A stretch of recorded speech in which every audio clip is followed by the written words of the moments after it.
Mesdames, Messieurs, bonsoir. La question récurrente qui revient au bout des lèvres de chaque parent en ce qui concerne la réussite scolaire et professionnelle de son enfant, c'est comment l'orienter pour faciliter son insertion sur le marché du travail.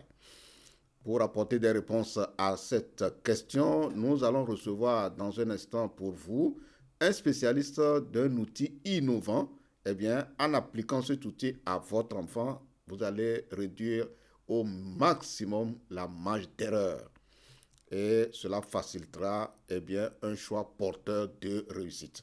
C'est de tout cela que nous allons parler donc au cours de cette émission, dans un instant, après ce jingle.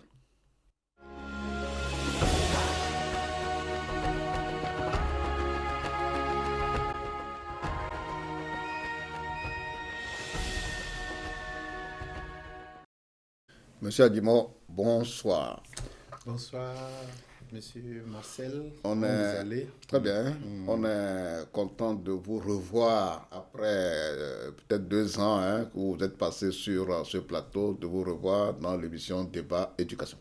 Oui, moi aussi, je suis très heureux. Et avant toute chose, je voudrais te remercier tout personnellement pour ton intérêt et ta mobilisation autour de cette question de l'orientation scolaire, mais également les autorités de la télévision togolaise qui nous offrent cette opportunité de parler de cet outil qui constitue un outil moderne qui peut apporter aussi une réponse complémentaire à tout ce qui se fait dans l'environnement pour mieux orienter les élèves, les jeunes dans leur cursus scolaire et leur formation professionnelle. Tout à fait. Orienter un apprenant, selon vous, cela consiste à faire quoi concrètement? Orienter un apprenant, en fait, cela signifie révéler. Révéler veut dire exposer, faire sortir le potentiel qu'il a en lui. Ce potentiel-là, c'est ce qui constitue en fait tout ce qui est naturel en lui, les prédispositions naturelles, on peut dire les capacités naturelles qu'il a en lui, et le faire révéler.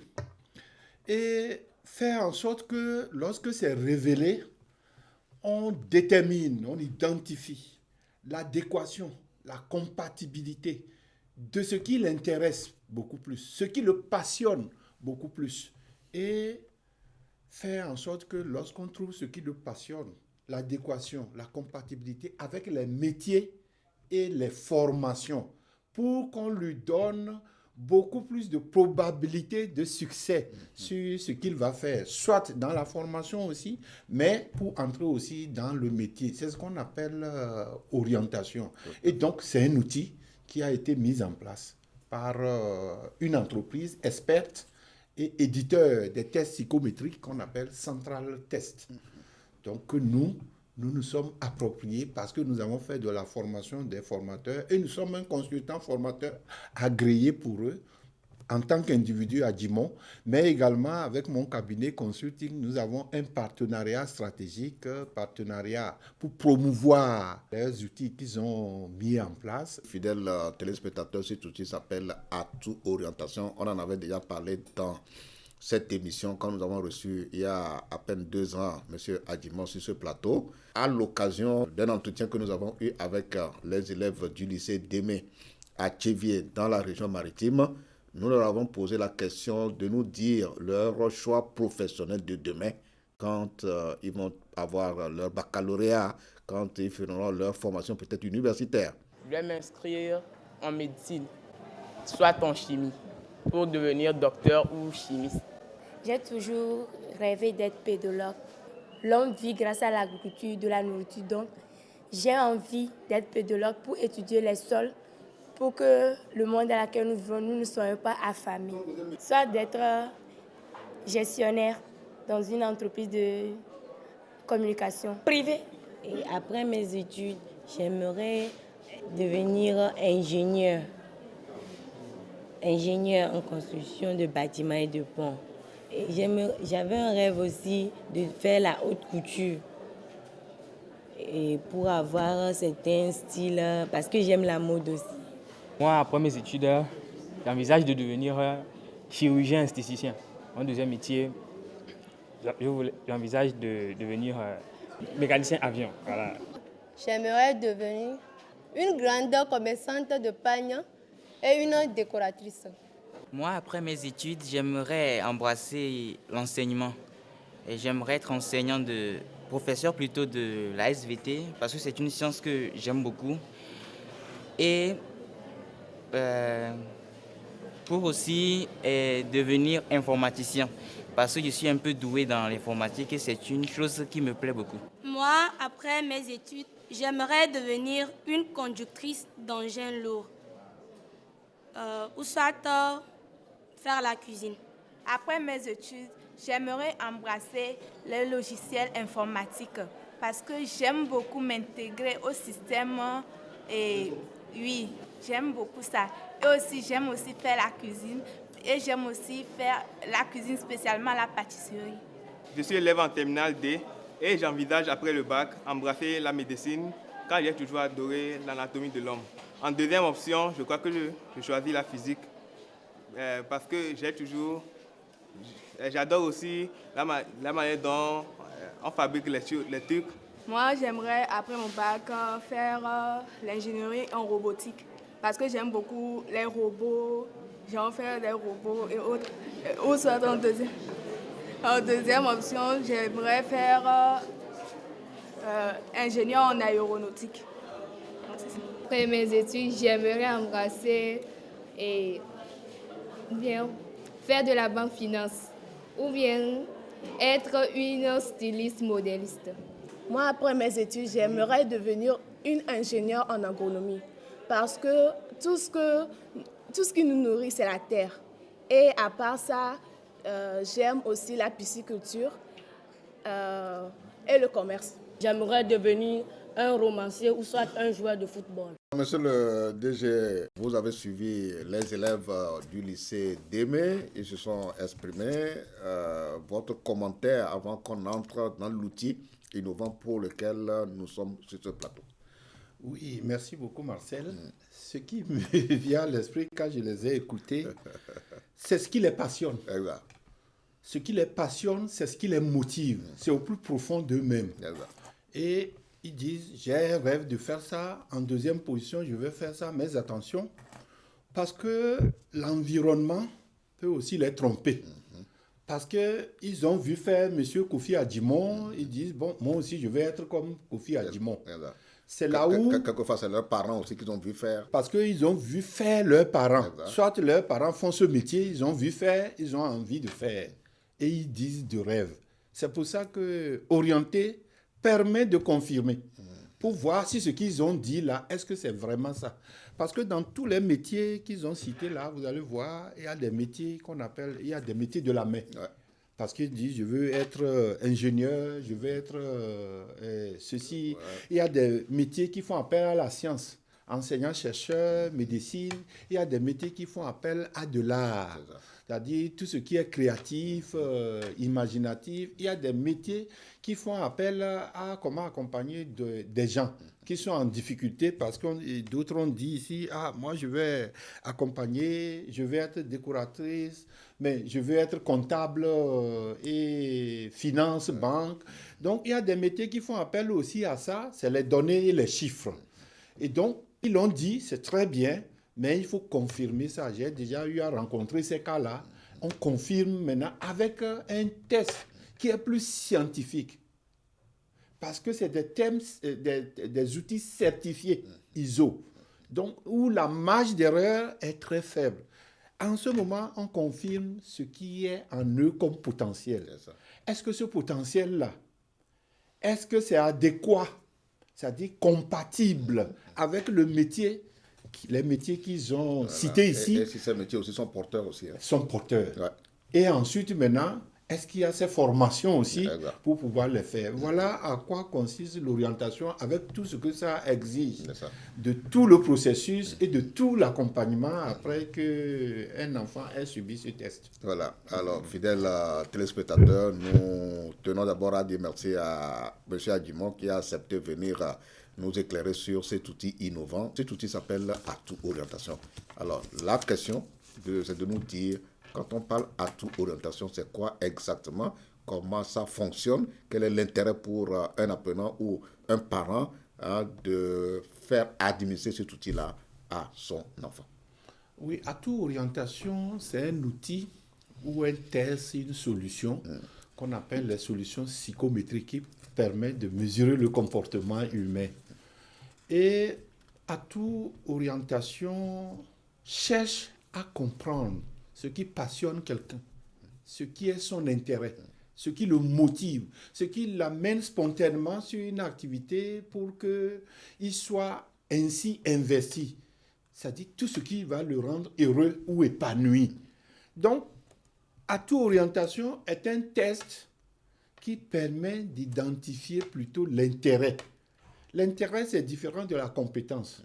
L'intérêt ne change pas tout le long de la vie, parce que ce qui vous passionne tout le long de la vie, c'est ce qui vous passionne. Alors que la compétence, c'est pour faire quelque chose maintenant.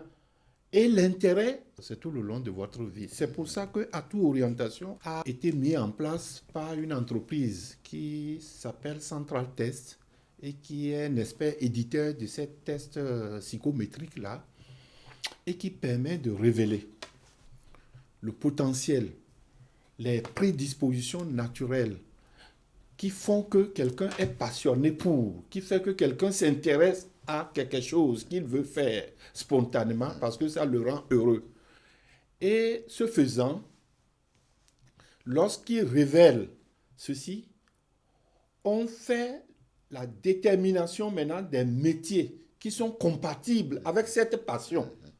Parce que c'est ça qui va le faire réussir dans la vie. Et quand on fait la compatibilité, l'adéquation, on voit les métiers qui sont compatibles. On détermine même sur chaque type de métier la probabilité de succès pour cet enfant-là, pour cet apprenant. Alors, comme vous venez de l'expliquer tout à l'heure en commentant ce que les élèves ont dit, ça veut dire que quand vous l'appliquez, ça permet de savoir si celui qui dit qu'il veut être docteur, est-ce que vraiment, est-ce qu'il peut être docteur effectivement? C'est ça, c'est ça. Ça permet de savoir ça.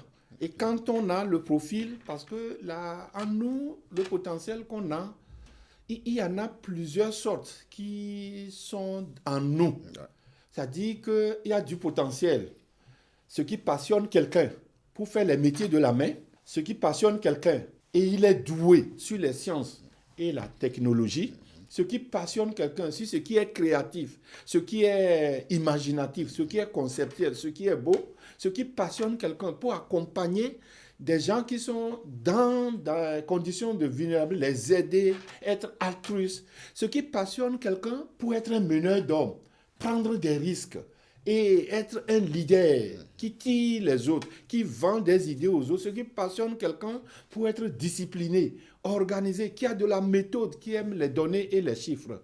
Et donc, l'outil Atout Orientation permet d'identifier ça. Et cet outil a été conçu théoriquement sur les apports scientifiques du célèbre psychologue américain qu'on appelle John Holland. Et l'outil-là s'appelle REASEC. Cela veut dire c'est réaliste, ceux qui aiment les métiers de la main. Investigateurs, c'est ceux qui pensent beaucoup, posent des questions, mais également ceux qui sont doués dans les sciences. Donc, très passionnés pour les sciences et la technologie. Là, ceux qui sont créatifs, imaginatifs et qui sont conceptuels, qui aiment tout ce qui est beau, en sachant que là couvre les domaines de la musique, de la cuisine, de la peinture, de l'artisanat, de la littérature, tout ce qui est théâtre. Quand je dis littérature, la poésie, le théâtre, etc.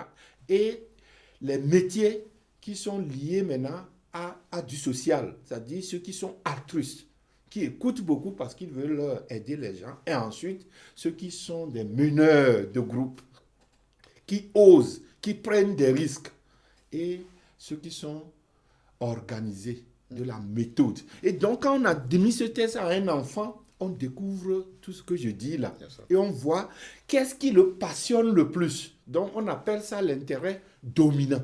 Et cet intérêt dominant permet maintenant de voir quels sont les métiers qui sont compatibles à cet intérêt dominant et quelle est leur probabilité de succès. Et c'est en cela maintenant qu'on identifie maintenant la filière de formation pour l'apprenant. Soit dans des études de formation universitaires, professionnelles, etc. Donc, c'est ça qu'on appelle l'outil orientation. Mais, je ne sais pas s'il y a des questions qui vont venir. Lorsqu'un enfant subit ce test-là et qu'on a ses résultats, il faut l'accompagner maintenant. Parce que c'est comme il y a du potentiel. Je vais expliquer le potentiel. Le potentiel, c'est comme quelque chose. Vous voyez, moi, j'ai une formation de base aussi agronome. Quand vous prenez une semence, cette semence-là contient du potentiel pour produire. Vous voyez, si c'est du maïs, des trucs comme ça. Mais quand vous ne l'arrosez pas, quand le soleil n'est pas là pour donner de la lumière et d'autres paramètres, cela veut dire que ce potentiel-là, il est toujours potentiel, il reste là-bas. Il ne peut pas s'exprimer. C'est ça l'accompagnement qu'on fait. Et je donne toujours l'exemple aussi des cascades.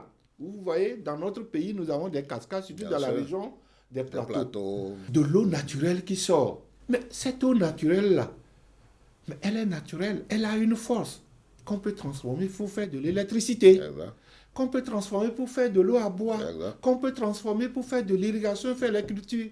Mais l'eau-là ne se transforme pas d'elle-même pour devenir l'électricité. Il faut qu'il y ait un accompagnement. Absolument. Donc, il faut faire l'investissement. Il faut voir comment on accompagne ça pour que ça produise de l'eau. C'est pareil sur les enfants aussi, quand on parle de potentiel pour les enfants. On révèle ce potentiel-là. Il est naturel, mais il faut l'accompagner pour que le métier qui le passionne et qui a été identifié compatible à lui, à ce potentiel-là, on l'accompagne, on voit la probabilité de succès. Là où il peut faire plus de performances, et c'est là où on va l'orienter. Pour qu'il n'ait pas de problème d'échec. C'est ça. Voilà. Alors, fidèles téléspectateurs, nous sommes en train de comprendre pour l'instant un peu théoriquement l'outil atout orientation. Alors, M. Adjimor prendra des cas spécifiques d'élèves pour qui cet outil a été appliqué et le résultat que ça a donné. Pour le faire, il a fait récemment une tournée dans certaines préfectures où il a rencontré les élus locaux, les parents, les élèves pour leur expliquer l'outil atout orientation.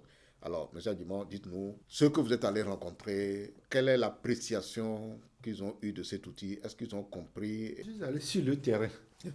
Effectivement, au niveau de certaines communes, dans la préfecture de Tchamba, les 3 communes, j'ai fait Dankwen également, les communes de Dankwen, j'ai apporté cet outil. D'abord, c'est une découverte. Parce que les gens ne savent pas qu'il y a un outil comme ça. Ils savent qu'il y a des spécialistes de l'orientation que le ministère a affectés dans les directions régionales, qui viennent de temps en temps faire des entretiens avec les élèves. Et les sensibiliser. Parler d'outils, mais orientation, ils n'en ont jamais parlé. Ils n'en ont jamais entendu parler. Donc, je suis allé faire découvrir, d'abord dans un premier temps, à tous ces cibles-là. Parce qu'ils ont en charge une partie de l'avenir de l'apprenant. Les parents, nos parents, c'est eux qui ont déterminé mon avenir. C'est mon papa qui m'a amené à l'école. C'est mon papa qui m'a suivi. Et il sait où je peux réussir mieux parce qu'il me suit aussi dans mon développement, dans ma croissance. Mais il y a les élus locaux. Les élus locaux, l'État leur a conféré à travers les collectivités territoriales, les communes, mais toute partie de compétences transférées, des compétences exclusives, des compétences partagées avec l'État sur le domaine de l'éducation. Et donc, ils ont besoin aussi d'être informés pour voir quel est l'outil qui peut leur permettre sur le volet éducation, par exemple, qu'ils ont dans leur plan de développement communal, d'avoir plus de performances, d'aller de progrès en progrès. Il y a également les enseignants qui ne savent pas qu'il y a des outils comme ça. Donc, nous les avons tous rencontrés, les enseignants, les parents d'élèves, les élèves eux-mêmes et puis les élus locaux. Et nous sommes allés, c'est comme une sensibilisation d'abord à cet outil-là. Mais au-delà de la sensibilisation, nous avons présenté l'outil. Qu'est-ce que c'est que cet outil-là? D'où ça vient? Et c'est ça que j'ai expliqué, que nous avons du potentiel en nous. Et j'ai montré ce que l'entreprise française éditeur là a déjà fait. Parce que ça ne concerne pas que l'orientation. Il y a d'autres outils qu'ils ont mis en place pour comprendre comment nous fonctionnons, comment nous nous comportons, nos compétences douces, qu'on appelle les compétences comportementales, comment on est conscient de ça pour pouvoir interagir avec l'autre et avoir de bonnes relations en famille, à l'école, dans la société, etc. Donc, je leur ai montré ça. Et je suis venu sur Atout Orientation pour montrer un peu la théorie de John Holland sur les potentiels que nous avons en nous, c'est-à-dire ceux qui peuvent nous conduire ou bien nous donnent les possibilités, les facilités de métier de la main, d'être doué dans les sciences et technologies, d'avoir de la créativité, de l'imagination, de tout ce qui est altruisme pour accompagner des gens, avoir de bonnes relations, être meneur d'hommes, être méthodique, aimer les données et les chiffres qui sont en nous. Et donc cet outil-là, je leur ai montré que ça fait révéler. Et ça fait alors qu'on identifie la compatibilité avec les métiers sur lesquels on peut performer, puisque ça donne un taux de prédiction de succès. Et donc, quand je leur ai montré ça, je leur ai montré aussi, si vous voulez subir ce test-là, comment on procède. Donc, j'ai discuté ça avec eux. Je suis allé même à leur montrer, Marcel, la plateforme. Parce que, comme je dis, l'outil, ce n'est pas moi qui ai conçu l'outil. L'outil a été conçu, testé partout dans le monde. Et on l'utilise partout. Si ça réussit ailleurs, pourquoi on ne peut pas le faire réussir au Togo? Mais si c'est méconnu, personne ne l'utilisera. J'ai monté la plateforme d'évaluation en ligne parce que c'est une évaluation qui se fait en ligne. Vous allez nous dire comment ça fonctionne. Mais nous allons revenir encore à un groupe d'élèves au lycée d'Aimé à Tchévier que nous avons interviewé pour exprimer leur projet professionnel de demain. Donc, on va les écouter. Après mes études, j'aimerais devenir professeur d'anglais ou soit une grande commerçante en alimentation. J'aimerais, après mes études, devenir une grande chirurgienne pour pouvoir sauver les vies. Deuxième option, soit laboratoire ou pharmacien. Moi, après mes études, j'aimerais devenir un délégué médical ou sage-femme. Après mon bac, j'aimerais devenir une grande commerçante. Pourquoi pas une artiste? Parce que j'aime chanter. Oh, akpedada, yedene lo, akpedada, son kwendene, yasudami tokume, enam yagbe mavo, yantang akpedada, son kwendene.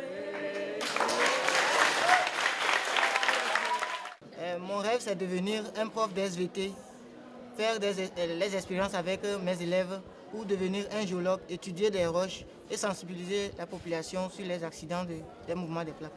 Moi, après mes études, j'aimerais devenir ingénieur en génie civil, cardiologue ou actrice de cinéma. Depuis mon enfance, j'ai nourri le rêve de devenir plus tard footballeuse. Mais ça a chuté parce que j'ai déjà dépassé l'âge dont je peux le faire. Mais je crois que j'ai le talent, je sais dessiner. Et pour bien améliorer cela, il faut la science. Alors j'aimerais devenir plus tard architecte. J'aimerais devenir plus tard un artiste poète ou un joueur de volleyball. Mon choix portera sur la chirurgie et l'élevage, car depuis tout petit, j'ai nourri le rêve de soigner les gens, voir ce qu'il y a dans le ventre, ce qui arrive à nous aider à être en bonne santé. Après le bac, j'aimerais faire le marketing réseau. Comme plan B, développer le e-commerce et mon entreprise de pâtisserie. Moi, après le bac, j'aimerais devenir une commerçante.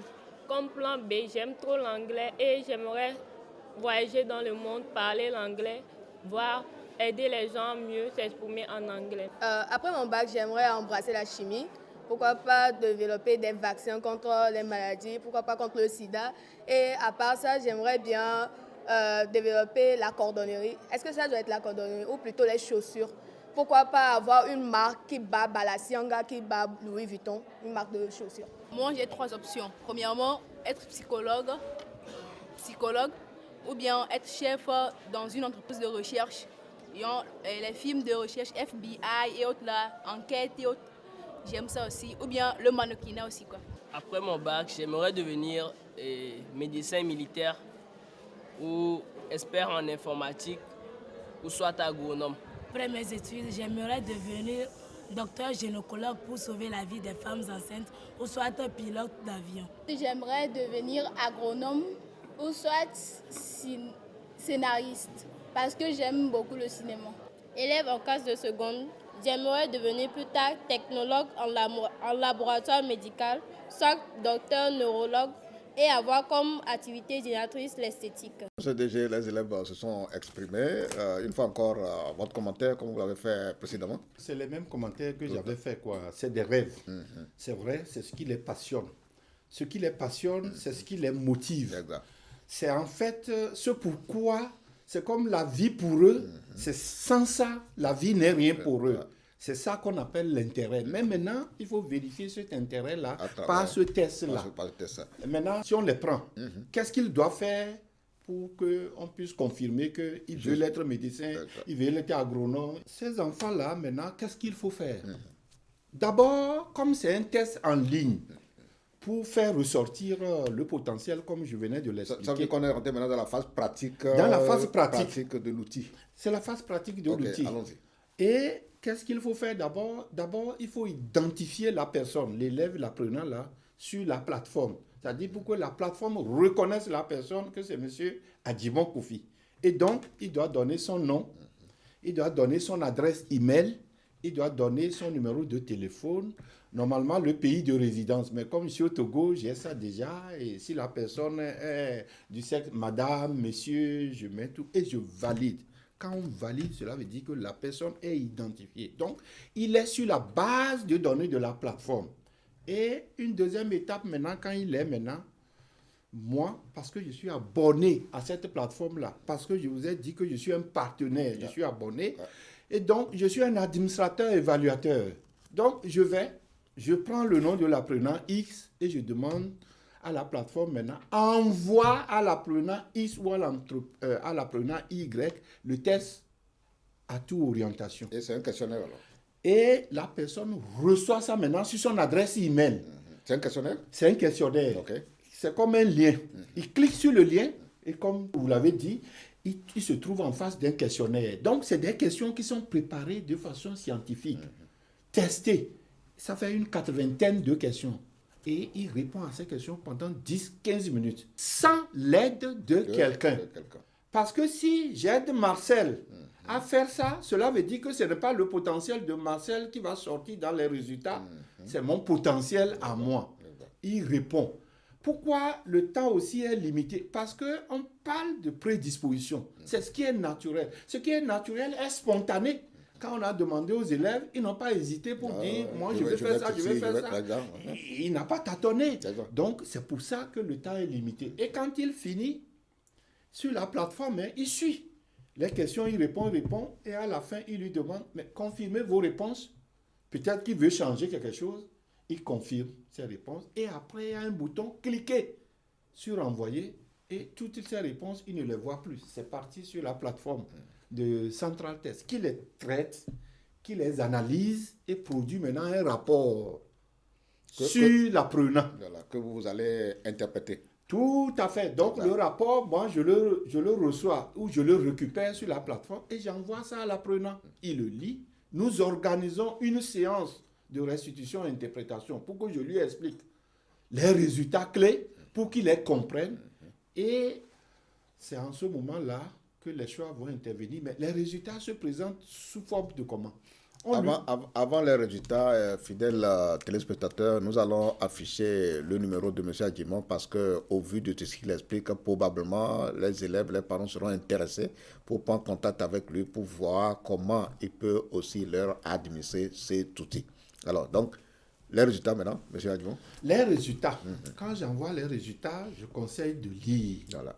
C'est le parent et son enfant. Ce n'est pas l'enfant seul. Voilà. Ils lisent. Et on se retrouve. Quand on se retrouve, on balaie le rapport. Quel est le squelette d'un rapport? On lui sort ses intérêts dominants. C'est-à-dire, qu'est-ce qui est dominant parmi les 6 potentiels que j'ai dit? Métier de la main, doué en sciences, l'art, le social, l'altruisme, meneur d'hommes, leader, méthode, tout ça là. Ça sort ça. Et ça lui met, voilà ce qui est dominant. Et ça lui sort aussi là où c'est des intérêts faibles. Ça existe, mais c'est faible. Et alors, on va maintenant et on lui propose maintenant les métiers sur lesquels il a des probabilités élevées de réussite, de performance. Et ces métiers sont groupés par ordre de métier. Vous voyez, les métiers qui sont plus d'ordre normé, plus d'ordre juridique, administratif, on lui donne les métiers. C'est les mêmes métiers partout, Marcel. Que vous soyez en Europe, en Afrique, au Togo. Et on lui montre ça. Les métiers qui sont liés à la logistique, à l'informatique, les métiers qui sont liés à tout ce qui est commerce, commercial, marketing, communication, les métiers qui sont liés à la gestion d'entreprise, au management, aux ressources humaines, les métiers qui sont liés à l'enseignement, au social, à l'art, etc., etc. Et quand ils voient ça, on balaie. Et on voit là où les taux sont les plus élevés. Là où les taux sont les plus élevés, c'est là où il doit faire le choix de sa formation. C'est ça. Si par exemple, on voit qu'il peut être un directeur financier ou un contrôleur financier, mais monsieur Marcel, quand vous allez à l'université, quelle formation vous devez faire pour devenir un contrôleur financier? Mais c'est la gestion. Le contrôle, la comptabilité, contrôle audit, CCA. Banque, si vous voulez devenir banquier ou bien travailler dans l'assurance aussi. Mais si on vous dit que vous êtes un meneur d'hommes, vous pouvez être dirigeant d'entreprise, vous avez 70% de probabilité de succès, cela veut dire que vous devez faire du management d'entreprise parce que vous êtes un meneur d'hommes. Vous pouvez diriger les gens, superviser, coordonner, orienter, motiver, fédérer les gens, les gérer.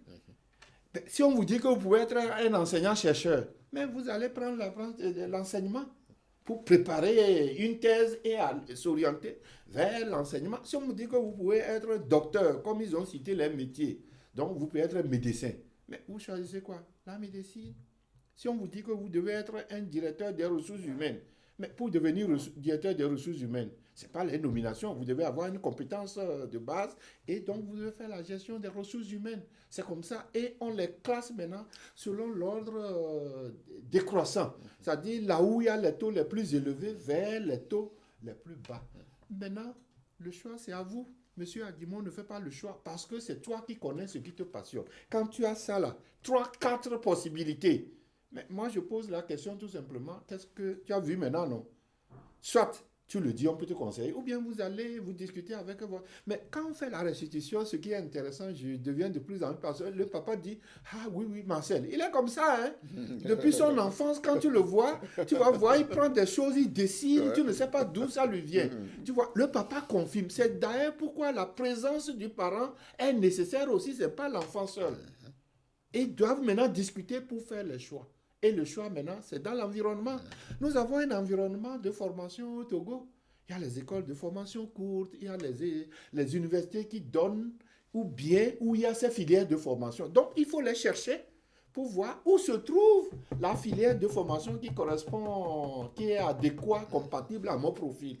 Et donc, on les cherche, on voit les conditions d'inscription, les modalités. Et c'est là où vous faites le choix aussi en fonction de votre poche. Parce qu'il y a les coûts de scolarité. C'est pour ça même que vous avez dit qu'il faut forcément que le parent maintenant soit là. Soit associé. Parce que des résultats. C'est pas l'enfant qui doit payer.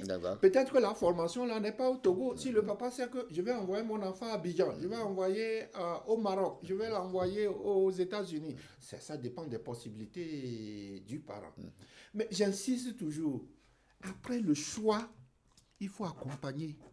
Et l'accompagnement ici consiste à faire quoi concrètement? L'accompagnement, c'est d'accompagner d'abord l'enfant. Il dit qu'il a choisi la médecine. Ce n'est pas parce qu'on lui a mis 70% qu'il a la probabilité de succès qu'on dit, bon, mais c'est un potentiel. J'ai donné l'exemple de la semence ici, qu'il faut continuer quoi? À arroser, non? Il faut que le soleil soit là pour que... Même protéger aussi. Hein. Protéger aussi contre les ravageurs, des trucs comme ça. C'est tout ça là qui est dans l'environnement et qu'on dit. Et ça, c'est dans l'environnement familial. Il faut l'accompagner, lui donner les conditions pour qu'il puisse mieux étudier et éclore ce potentiel-là. Il faut qu'à l'école aussi, les enseignants qui transmettent le savoir et le savoir-faire le fassent aussi dans les meilleures conditions pour que l'enfant comprenne et puisse sortir ce qu'il a. C'est ça l'accompagnement dont je parle. Même si pour des enfants, on doit avoir de l'appui à la maison pour les renforcer sur des choses qu'ils ne comprennent. Ce n'est pas parce que tu as le potentiel que tu es censé tout connaître. Non, bien sûr. Il faut accompagner, c'est ça qui est l'accompagnement. Accompagnement aussi, c'est manger. Si l'enfant ne mange pas et va, vous avez dit que non, parce qu'il est médecin, il doit réussir là-bas, il ne mange pas. Mais comment il va faire pour sortir le potentiel? Il ne peut pas réfléchir non plus. C'est toutes ces conditions-là qu'on met dans l'accompagnement et qui est la phase qui suit après tous les résultats qu'on a discutés, on a expliqués. C'est concrètement, c'est comme ça que ça se passe. Ok. Bien, fidèles téléspectateurs, je crois qu'on est rentré véritablement dans le cœur du sujet, à toute orientation, et toutes les explications qui sont en train d'être données pour permettre de comprendre ce qu'est à toute orientation, comment ça s'administre et comment on analyse les résultats, quelle est l'exploitation que l'élève et le parent doivent faire du résultat qui est sorti. Et maintenant, on va aborder un autre aspect de toute orientation. Les résultats sont sortis. Eh bien, ça veut dire que l'outil a été administré à plusieurs élèves, même à des parents. Voilà. On va demander à M. Adjumon de partager les témoignages de ceux à qui vous avez administré cet outil et qu'est-ce que finalement ça a donné. Certains exemples, je veux dire. Oui, certains exemples, il y a des parents, lorsque l'émission que vous avez pu me permettre d'avoir ici, ils m'ont appelé. Ils sont venus spontanément avec leurs enfants. C'est ça. En tout cas, le numéro est affiché. Vous allez contacter M. Adjumon. Pour ceux qui découvrent pour la première fois à toute orientation, vous allez le contacter et puis il vous dira les modalités. D'abord, ce qui m'a frappé, il y a un paysan à Bassar. Après l'émission de 2022, il m'a appelé. Que lui s'appelle, je ne donne pas le nom, et qu'il a 3 enfants qui ont réussi au BPC. Il veut savoir quelle série ils vont faire. Et depuis Bassar, et toi tu veux là? Il dit oui. Je lui ai donné, je lui ai expliqué ça au téléphone, mais il ne semblait pas trop comprendre. Il a dit, si c'est ça, donc il faut une adresse email. Je lui ai dit d'aller dans un cyber, on va les aider à créer une adresse. C'est là un défi même, les gens n'ont pas d'adresse email. Et de donner le nom, le téléphone. Vous savez ce que le monsieur a fait pour montrer un peu comment les gens sont engagés quand je dis d'accompagner. Il allait acheter un smartphone pour chaque enfant.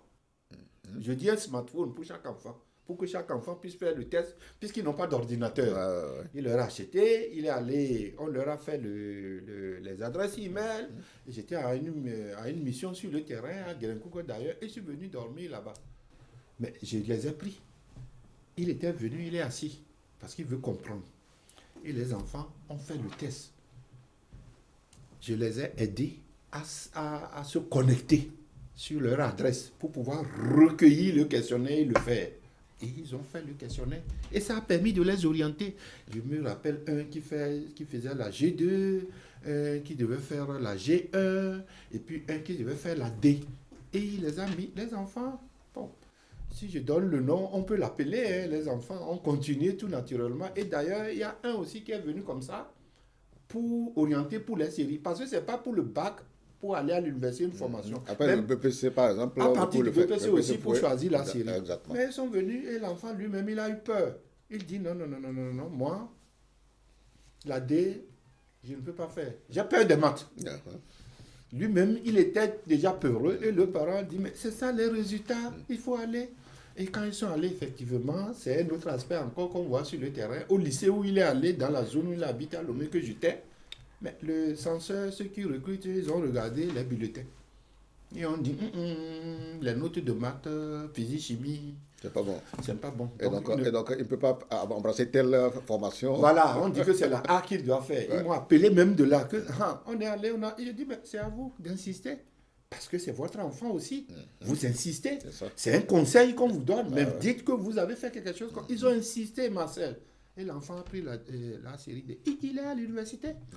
Avec un bac D. Voilà. Mais il avait fui avant lui-même parce qu'il a peur. Et un autre parent, lui, il est venu avant-hier seulement. Et ils sont venus.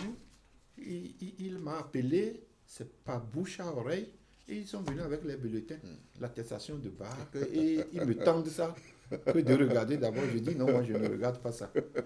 Je ne regarde pas ça parce que c'est vrai, on a les bulletins qui peuvent donner des tendances, mais elles ne sont pas objectives parce que je peux rater des devoirs. Parce que je suis malade ou pour toute autre raison, je peux rater. Et donc, on ne peut pas me juger sur ça maintenant pour dire que c'est ça qui me passionne ou ne me passionne pas. Tu vois? Je donne encore un autre exemple. J'ai fait de la formation et j'ai eu des gens, puisque je suis consultant formateur, et je leur ai administré les tests, puisque c'est ça qui doit servir de pratique pendant la formation pour que je puisse accompagner d'autres personnes pour faire l'interprétation, expliquer les résultats. Et une dame, elle a vu sur la médecine les métiers liés aux sciences, de santé, tout ça. Elle a vu que 100% médecin spécialiste, 100%. Mais il me dit, mais Hubert, c'est mon nom de baptême, tu dois m'expliquer ça. Je dis, oui, je vais t'expliquer, je souriais. Et je dis, non, cela veut dire que si tu choisis de faire la médecine, tu as 100% de probabilité de succès. Et elle s'est mise à pleurer. Je n'ai rien compris. Elle pleurait, c'était émouvant. Et elle a dit, vous savez pourquoi je pleure? Je dis non. Elle dit non, quand j'étais au lycée pour aller au bac, on était en train de faire l'examen. Et en première ou quelque chose comme ça, son bic est tombé et il dit, prends-moi Marcel. Et les gens ont dit qu'ils sont en train de tricher. On lui a donné 0 en physique, 0 en maths, 0 en ça. Et on l'a orienté en série littéraire A. Alors que c'est ce qu'elle nourrissait comme passion. Et aujourd'hui même que dans la maison, dans leur grande famille, quand quelqu'un est malade, sans qu'elle ne soit médecin, on l'appelle Tata. Je suis malade, qu'est-ce que je... Et elle a ce don naturel-là, elle dit, prends ceci, prends ceci, prends... Et quand la personne prend, elle est guérie. Je dis, voilà, voilà, si tu avais fait là, elle dit, qu'est-ce qu'il faut faire maintenant? Je dis, mais l'âge que tu as, tu ne peux pas aller à l'école encore pour faire la médecine. Cela veut dire que tu dois être conscient que c'est un outil comme ça. Et que pour ceux qui vont venir, les jeunes générations, c'est qu'il faut les conseiller à passer par ça. Voilà, j'en ai passé plusieurs. Ceux qui travaillent, des gens qui sont en situation de travail ne passent pas à toute orientation. Mais il y a vocation. Vocation a été construite de la même manière, sur les mêmes principes. Voilà, pour ceux qui veulent faire une réorientation professionnelle. C'est la réorientation professionnelle, tu as bien dit. Ça dit que l'outil-là révèle ton potentiel et tes préférences professionnelles. Et l'adéquation maintenant avec les métiers que tu peux faire. Donc, quand tu vois les métiers sur lesquels tu peux réussir, cela veut dire que tu peux changer de métier. Parce que tu sais qu'ici, je suis à 80%, je peux changer. C'est ça qu'on utilise souvent pour construire ce qu'on appelle la gestion de carrière.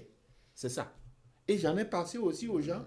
J'en ai passé à des structures. Vous savez, il y a des fêtières de microfinance. J'ai travaillé avec eux pour les accompagner sur leur plan de développement pour qu'ils performent mieux individuellement et en équipe. Et on a passé l'ensemble de ces tests-là. Et j'ai fait la restitution. Mais c'était émouvant. Je te dis quoi, je ne suis pas un professionnel des caméras pour te prendre ça et te montrer. Mais des gens ont pleuré et me posent la question que tu es sorcier. Et je dis non, je ne le suis pas. Il dit, mais comment tu sais que je suis comme ça? Et je dis, ah, c'est comme ça. Il dit, c'est comme ça que je suis, il n'y a rien à dire. Il n'y a rien à dire. Voilà autant d'exemples que j'ai sur le terrain. J'ai aussi accompagner des groupes avec l'Union chrétienne des jeunes gens, vous savez, qui regroupe des élèves pendant les vacances pour les accompagner. Donc, il y a des élèves de classe de seconde, de première, de terminale, après l'université, et je suis allé en situation pour les aider sur le terrain.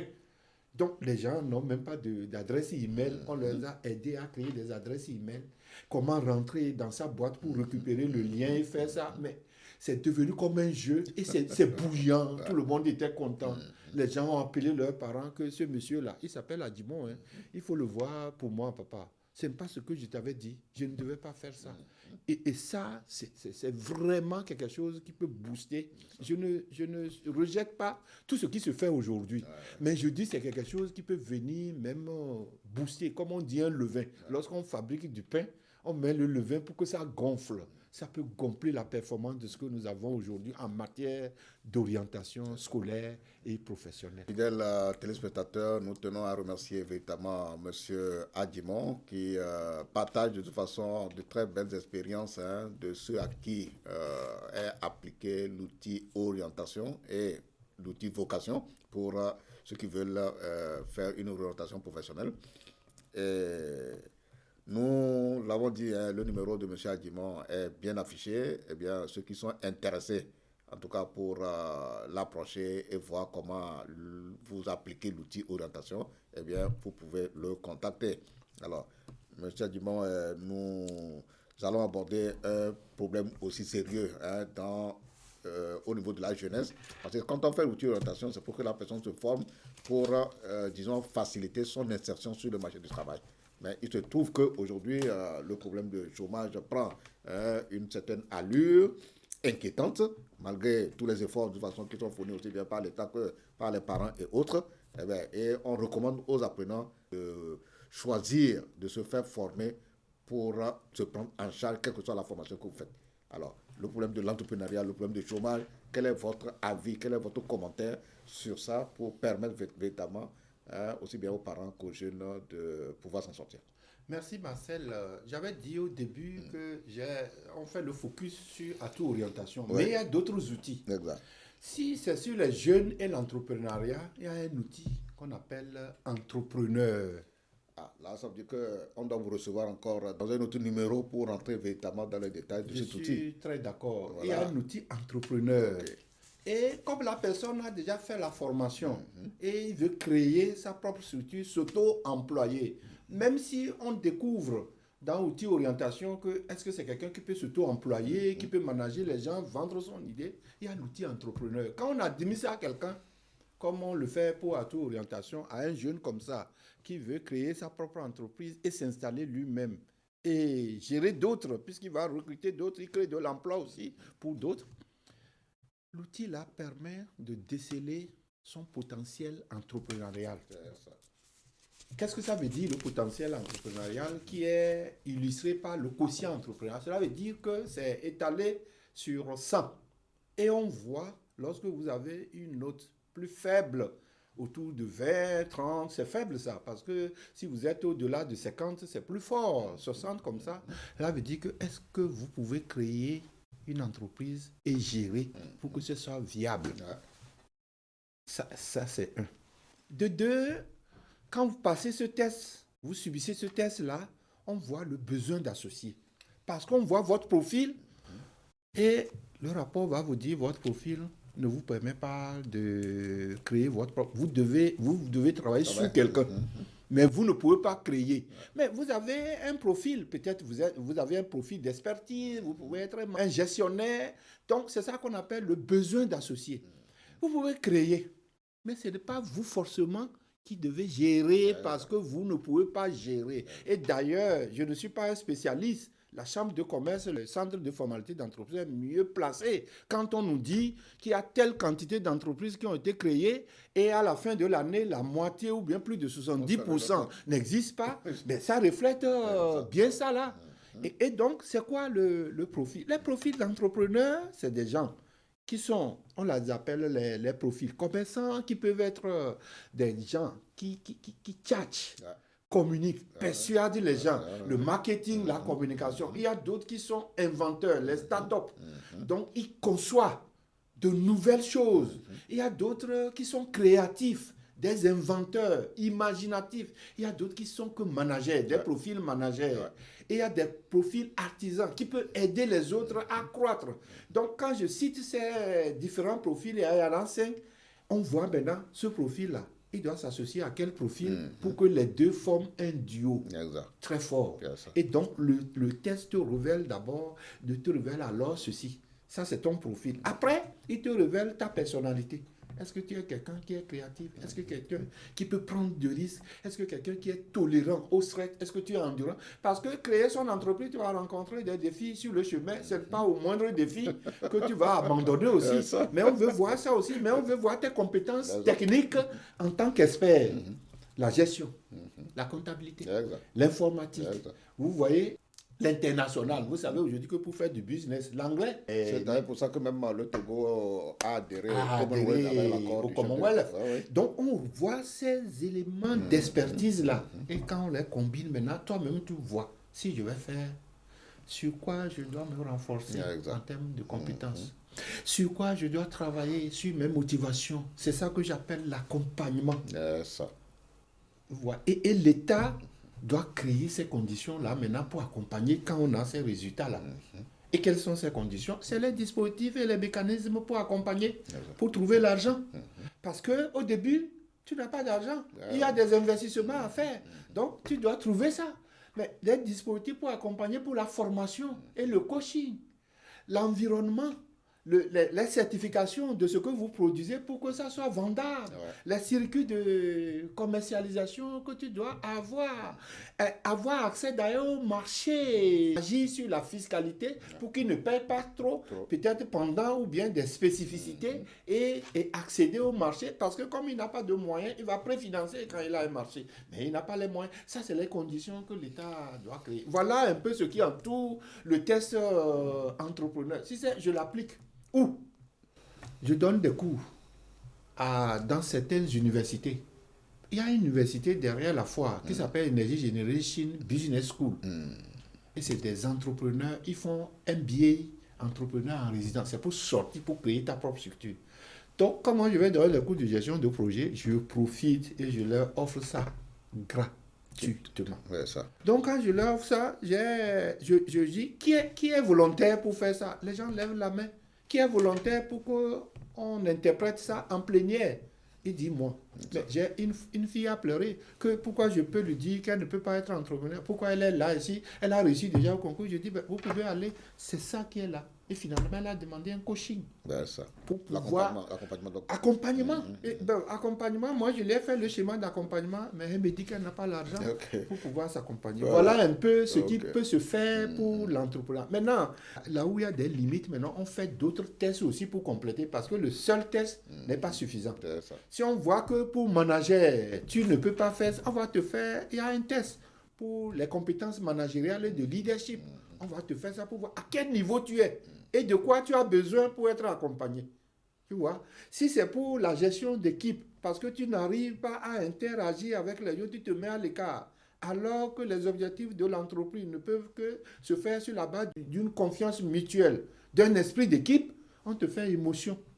C'est pour la gestion des émotions, pour voir est-ce que tu es capable de prendre du recul sur tes émotions, comprendre les émotions des autres, pour mieux interagir et avoir de bonnes relations en équipe. Nous allons recevoir une seconde fois M. Adjimon pour parler véritablement de l'entrepreneuriat, tout ce qu'il vient de nous dire, parce que effectivement, on recommande aujourd'hui à la jeunesse d'entreprendre, mais c'est trop facile de dire entrepreneur. Il y a une démarche, il y a des formations à faire, il y a des tests pour découvrir effectivement vos capacités dans l'entrepreneuriat. Et donc, on va revenir. Aujourd'hui, il s'agit de Atout Orientation, mais c'est pratiquement arrivé à la fin donc, de cet entretien sur Atout Orientation que les gens ont compris. En tout cas, ceux qui n'ont pas tout compris, eh bien, le numéro est affiché. Vous pouvez rentrer directement en contact avec M. Adjimon. Vous allez le rencontrer et puis il vous donnera les autres détails. Alors, donc, votre mot de fin?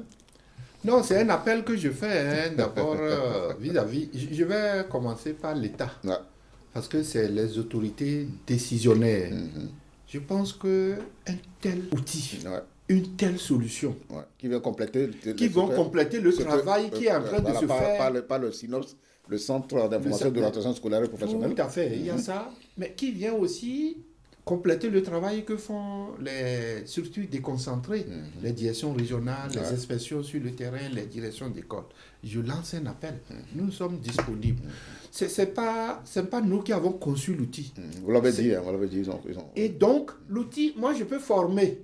Je peux faire appel pour me renforcer s'il y a beaucoup. On forme. Et ils vont s'approprier ça à l'intérieur des structures, des fonctions qui ont pour mandat de faire ce travail-là. Maintenant, aux parents, je pense que l'argent, c'est un investissement sur nos enfants. Il ne faut pas simplement se fier à ce que l'enfant dit, je vais faire ça, je vais faire ça. Je l'ai dit dans les commentaires sur le lycée, dans le Zion que nous avons vu. Mais il faut confirmer ça pour voir, pour s'assurer une plus grande garantie de performance au niveau de ses études. Et quand il a une garantie de performance, cela veut dire qu'il va réussir brillamment, il va réussir sur des métiers qui sont porteurs liés aux politiques de développement sur le terrain. Il trouvera beaucoup d'emplois ou créer son propre emploi aussi. Ça, c'est aux parents. Aux élèves aussi, c'est de ne pas faire des choix hasardeux pour faire du civisme. Kofi veut faire le droit, puisque j'ai déjà entendu ça. Et on dit, il paraît que droit d'affaires, là, il y a l'argent là-bas parce que tu vas créer un cabinet. Non, il ne s'agit pas de ça. Il s'agit de ce que toi, tu as comme potentiel, que tu peux arroser, que tu peux accompagner avec des éléments de la nature pour que ça puisse se déployer. Donc, il ne faut pas faire des choix hasardeux. il faut pousser les parents à venir pour que vous puissiez faire ce test-là. Et maintenant, aux élus locaux qui sont sur le terrain, c'est leur mandat. Ils ont un mandat éducatif. C'est pour ça d'ailleurs que j'ai fait la tournée. Mais ils doivent insérer ça dans leur plan de développement. Et comment ils vont opérationnaliser. C'est tout un projet. Il faut monter tout un projet autour de ça. Sensibiliser pendant les grands événements scolaires, les quinzaines. Et il va de leur intérêt, parce que si les enfants réussissent très bien, ils ont de toute façon toutes les qualités pour faciliter leur insertion professionnelle. C'est eux qui viendront développer le milieu. Tout à fait. Ouais, c'est ça. Donc, tout à fait. Tout à fait. Donc, de les intégrer. Et nous sommes là. Nous pouvons accompagner aussi en faisant quoi? C'est pas le pécunier que nous recherchons. Non. Mais nous cherchons parce que nous sommes passionnés. Et vous voyez même comment je le dis. Parce que j'ai travaillé dans le monde éducatif. Dans une ONG où on a accompagné l'État et j'ai vu que ici, là, c'est un défi. Je ne dis pas que c'est le seul défi, mais c'est là-bas que moi, je peux contribuer. C'est pour ça que j'en ai fait le choix pour contribuer et on peut les aider. Et à la télé aussi, je lance un appel. D'abord, je vous remercie, comme je l'ai dit, mais c'est vous qui allez nous aider aussi à porter l'information. En tout cas, la TVT est en train de jouer sa partition aussi. Sa partition. Il y a d'autres médias aussi. Nous continuons par travailler avec eux pour qu'ils puissent également partager l'information. Mais aussi travailler avec des personnes ressources parce que les gens ont demandé à voir si on peut traduire ça en langue pour des grandes émissions dans les radios pour que les gens puissent comprendre ce que c'est. Nous allons y travailler aussi. Non, bien sûr, c'est faisable. Voilà, je vous remercie de nous avoir reçus et nous espérons que nous reviendrons encore. S'il y a des aspects sur lesquels on veut mettre l'accent, nous le dirons également. Donc, merci Marcel, merci à la TVT et à la prochaine fois. C'est ça. Alors, fidèles téléspectateurs, nous disons merci à M. Adjimon, qui s'est vraiment rendu disponible pour venir nous éclairer sur l'importance et l'enjeu de cet outil très important qu'on appelle outil Atout Orientation. Il a même juste ouvert quelques fenêtres pour nous dire qu'il n'y a pas que outil orientation, que si vous voulez être entrepreneur, vous voulez changer de profession en exerçant déjà un métier, vous voulez changer, eh bien, on vous applique un outil qui vous permet de faire un choix porteur de réussite. C'est sur ce mot que nous bouclons la rubrique débat thématique. On va aborder la rubrique Actu Éducation.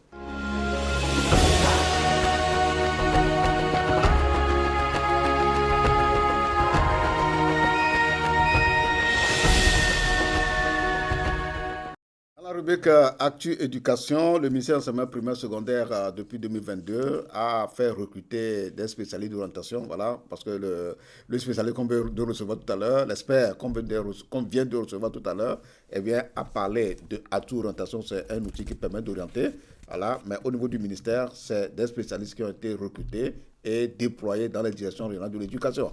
Il y en a au niveau de la direction régionale de l'éducation des Savanes, Cara, Plateau, Est, Ouest, Central, Maritime et Lomé-Golfe. Alors, dans le cadre de cette émission, nous avons demandé que 2 des spécialistes au niveau de la direction régionale de l'éducation Savane nous disent ce qu'ils sont en train de faire concrètement avec les élèves et les retours aussi qu'ils ont. Nous avons les témoignages. Ceux qui sont passés par nous, ceux qui ont reçu nos informations, ils sont allés et quand ils ont fait de bons choix, aujourd'hui, ils sont en train d'évoluer normalement. Ils n'ont aucun souci sur leur avenir professionnel. Et ils reviennent, d'autres nous appellent pour témoigner que vraiment ce que nous faisons, c'est bien. Avant notre arrivée, les élèves n'ont pas des informations sur comment il faut faire pour pouvoir bien réussir l'excellence, toutes ces choses-là. Ils fréquentent dans le vide. Maintenant, à notre arrivée, nous développons des modules qui les aident à pouvoir travailler bien, comment est-ce qu'il faut bien apprendre. Et les enseignants, les chefs d'établissement ne cessent de nous appeler pour nous féliciter, pour nous inviter davantage à venir et occuper les élèves de temps en temps. Les parents, souvent dans nos activités, les enfants viennent chez nous au bureau. Et après avoir eu des entretiens avec les élèves, nous demandons aux élèves d'aller partager les informations là avec les élèves et avec leurs parents. Et nous avons le retour. Les parents jusqu'à ce qu'aujourd'hui, certains parents accompagnent leurs enfants vers nous pour plus d'informations et accompagner l'enfant à la maison. Les difficultés des apprenants à appliquer nos conseils sont de diverses sortes. Déjà, il y a un souci de discipline. L'enfant prend conscience de ses potentialités, de sa valeur. Il a à présent un objectif qu'il poursuit. Il a des rêves qui le galvanisent.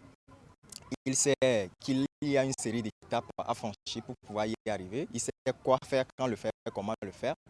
Mais le problème, c'est qu'il le fait une fois, deux fois, trois fois, et après il tombe dans la procrastination. Voilà pourquoi il nous est toujours impératif au fait de réitérer l'information à chaque fois pour leur permettre de rester sur le droit chemin. Alors, le second problème est relatif malheureusement aux parents.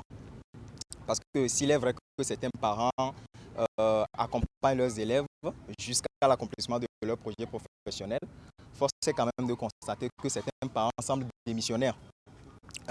Il met l'enfant à l'école et pour lui, cela suffit. Il laisse les enseignants à l'administration faire le reste du boulot. Alors que l'enfant, c'est vrai, il est au centre du processus de réorientation. Le conseiller est le guide, mais le parent, c'est lui le moteur. On aura beau trouver un projet professionnel assez intéressant, mais sans l'accompagnement du parent, ça ne pourra pas aller. Alors, on a également certains parents qui ne laissent pas aussi la latitude aux enfants d'étudier à la maison. Voilà, l'enfant a fait un emploi du temps bien déterminé, il veut y arriver, il sait que véritablement avec ça, il pourra y arriver. Mais à la maison, c'est vrai qu'il y a les têtes domestiques et c'est normal. Mais il y a des parents qui en font de trop, en fait. C'est de l'exagération. Et enfin, on a cette catégorie de parents qui imposent des choix à l'enfant. Parce que lui, il a voulu peut-être être médecin, il n'a pas pu. Du coup, il force l'enfant à le faire. Alors que c'est une erreur monumentale. C'est dangereux. Puisque l'enfant n'a pas les mêmes motivations, les mêmes centres d'intérêt, les mêmes aptitudes que vous. L'enfant n'a pas la même personnalité. Chaque individu est unique en son genre. Le créateur met en chacun un génie. Du coup, il faut trouver dans quoi l'enfant là, il est génie. Quelle est sa passion réelle? Dans quoi il pourrait être à la fois excellent et épanoui professionnellement. C'est le seul moyen d'offrir à la société un individu qui fait bien son travail et qui est vraiment épanoui dans son boulot. Voilà pourquoi nous lançons un appel aux parents pour leur demander, c'est bon de vouloir accompagner l'enfant, mais seul ça ne peut pas le faire.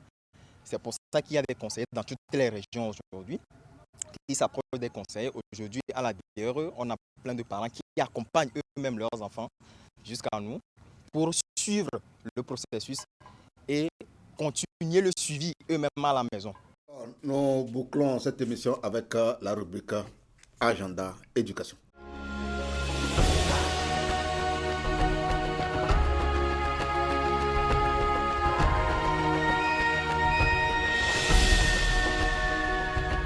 Dans la rubrique Agenda Éducation, nous retenons que le nouveau ministre de l'enseignement technique de la formation professionnelle, vous savez que maintenant c'est un ministère plein, il n'est plus lié au ministère de l'enseignement primaire secondaire. Le nouveau ministre donc a organisé une séance préparatoire, une prise de contact d'abord avec les directeurs centraux, couplée d'une séance préparatoire de la rentrée scolaire 2024-2025. Le même exercice a été fait au niveau du ministère de l'enseignement primaire secondaire, où les directeurs centraux, les directeurs régionaux ont également fait une réunion préparatoire de la rentrée scolaire 2024-2025. La toute dernière information dans cette rubrique Agenda Éducation, c'est que la prochaine émission sera une émission spéciale sur la rentrée scolaire. C'est une initiative de la télévision togolaise qui vous propose une dizaine d'émissions sur la rentrée scolaire parce que c'est un grand événement. C'est sur ce mot que nous vous disons merci de nous avoir suivis. On vous donne rendez-vous pour un autre numéro de débat éducation la semaine prochaine. D'ici là, portez-vous bien. Bye bye.